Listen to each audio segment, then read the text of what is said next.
Almost 2 years after the fall of Kabul to the Taliban, some refugee families are still settling into life, and the USA Women's Sewing Group in Indianapolis is helping make the transition easier. Liz DeSantis has more.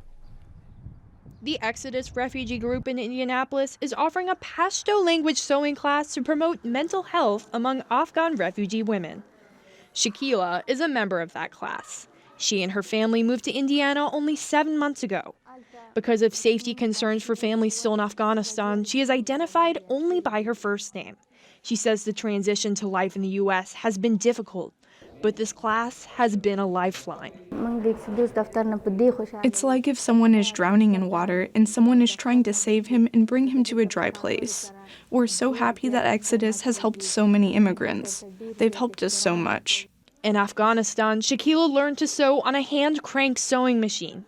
And she says the class helps her expand her skill set to learn new complex stitches. With a donation this past month of 20 sewing machines, the women can now practice their skills at home. Shakila has gotten the hang of using these electronic machines pretty quickly. She showed us a dress that she made just last night. In about half an hour, I can cut the whole dress and sew it all. Shakila says she sees these classes as an opportunity to build a business selling her dresses by opening a shop of her own one day.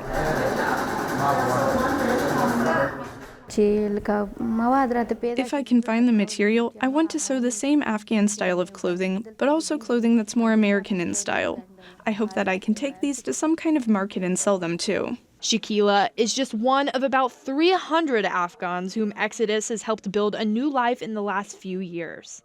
She is one of about 15 other women in the class working on their sewing skills.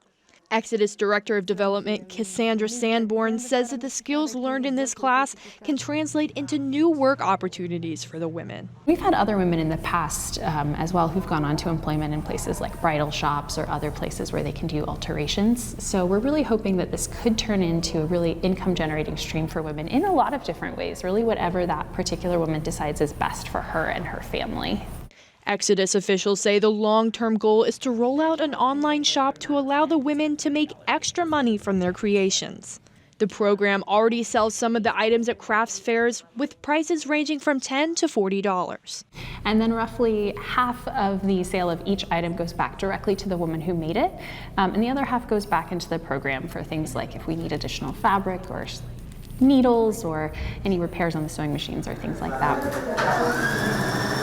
Aside from teaching women a marketable skill, Sanborn says that the class helps the refugees build a reliable community to make their integration smoother. She says that sometimes these relationships can be a comfortable place to share knowledge of basic skills. Maybe you've been really struggling to figure out the bus system, and maybe another woman has got that down pat, but maybe she needs help figuring out something at the grocery store, and maybe you know that. So we can really facilitate a lot of shared knowledge among the women who are coming to class. Exodus only offers the sewing instruction in Pashto for a small group of women right now, but they hope to expand the offerings to Dari language instruction as well. For Indiana News Desk, I'm Liz DeSantis. Exodus Refugee Organization is accepting donations of bolts of cloth and sewing materials for the women's sewing class at exodusrefugee.org.